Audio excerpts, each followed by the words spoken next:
I want to say at the beginning, as a completion to our friend from France about the 9/11 event. Maybe not everybody knows, 2 weeks ago, a study, the first scientific study, complete scientific study, made from Professor Leroy Halsley from University of Fairbanks, took the conclusion that the tower number 7, World Trade Center number 7, did not collapse due to fire, as the official version asserts, and all the columns ceased to resist almost suddenly. This again contradicts the official version. That means that the authorities in the US tried to hide something.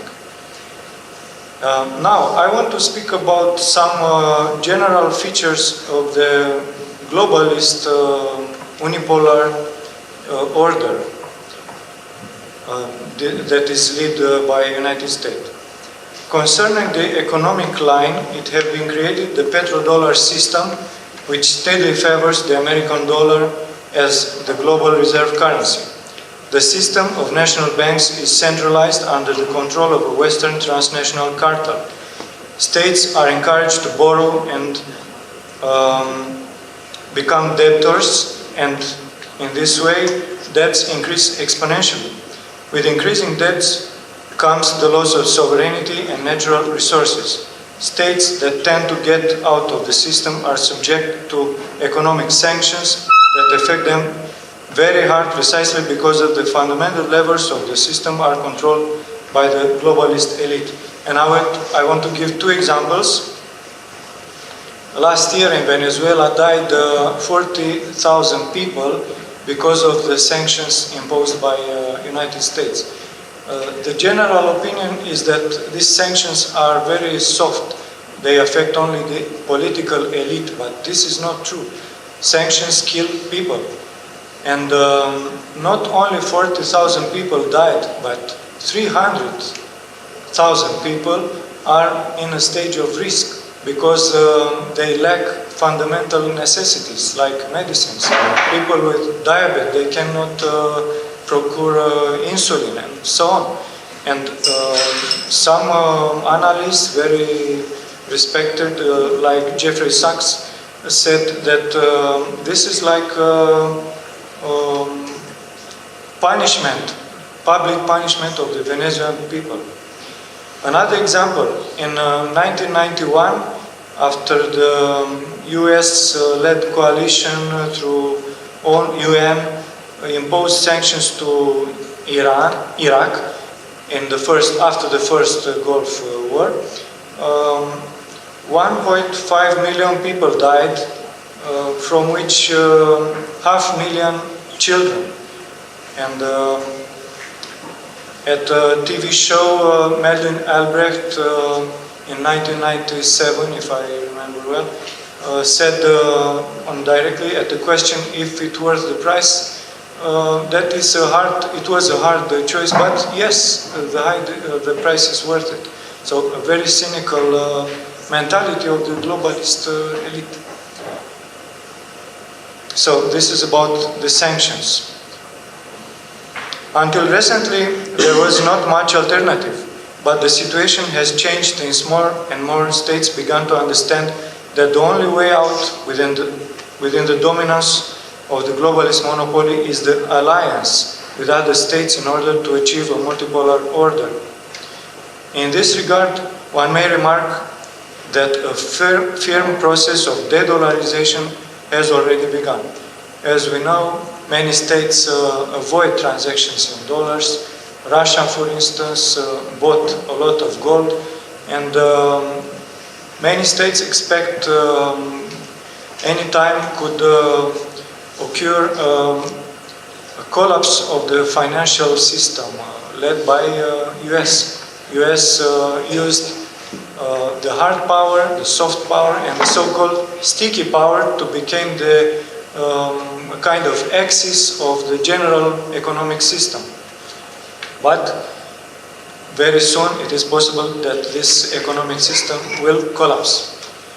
On the military and paramilitary level, we have seen how the globalist empire works in the case of so-called rogue states by supporting, financing, and even organizing protests of the so-called opposition, triggering more or less colored revolutions, which eventually led to regime change. And if these methods are not sufficient, the need for a humanitarian so-called intervention is invoked, and US-led NATO interventions comes into play. Another method used by the globalist system is propaganda through political and media environments. The principle here is the need for an enemy that has to be described very powerful, very dangerous. And we have seen in the last years that Russia is put in this position.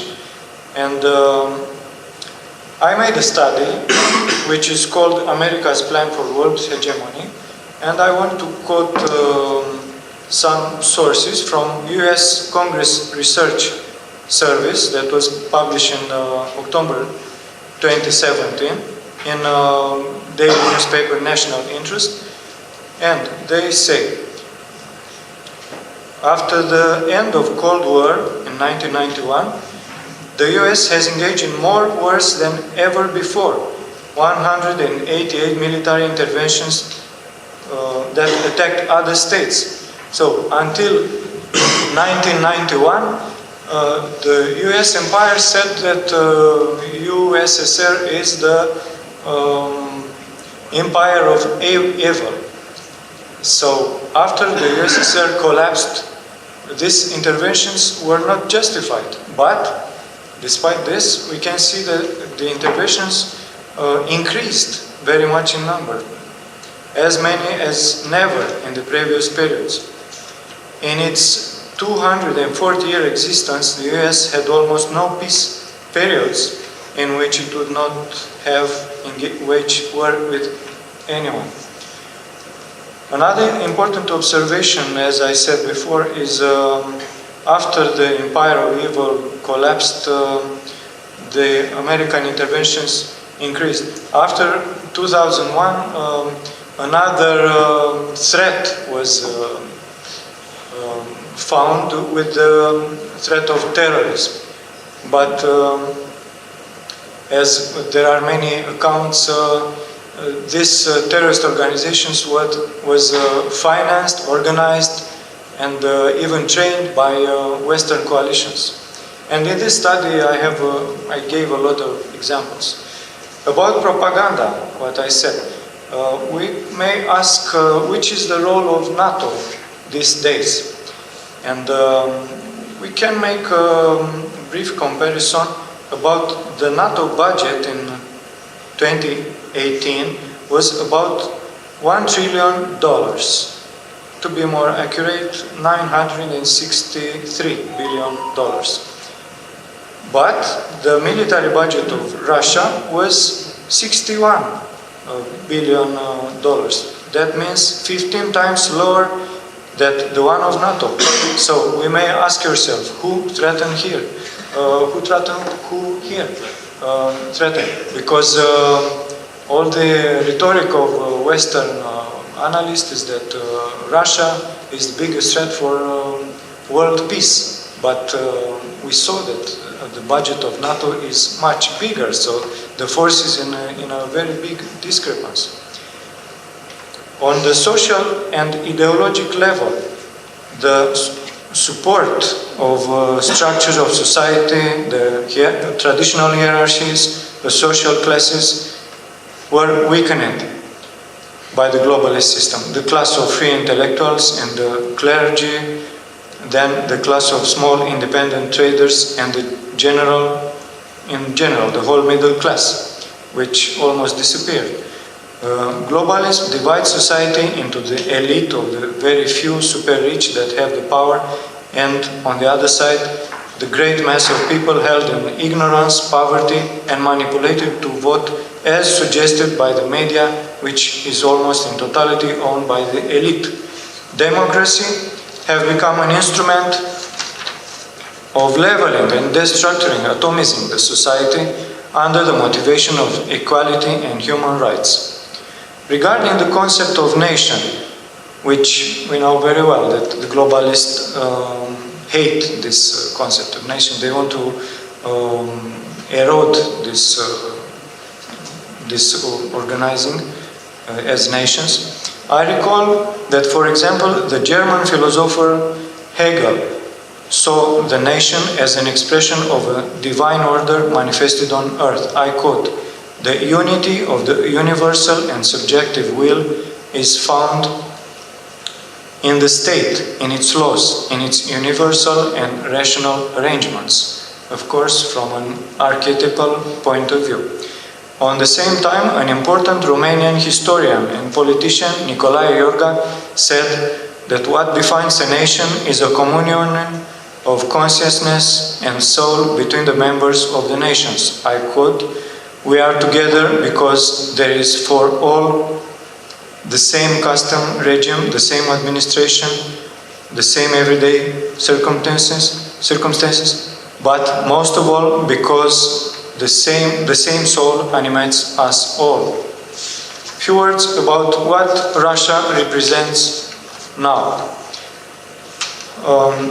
It is important to understand that Russia is different from USSR. Many people still believe that is the same thing, and the propaganda use this cliché to manipulate people.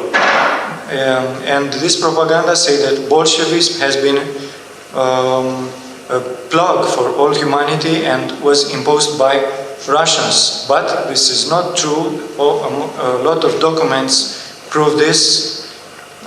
Bolshevism has inflicted from outside Russia, actually outside Tsarist Empire at that time, and the main victim of this criminal experiment, Bolshevism, was precisely mainly the Russian people.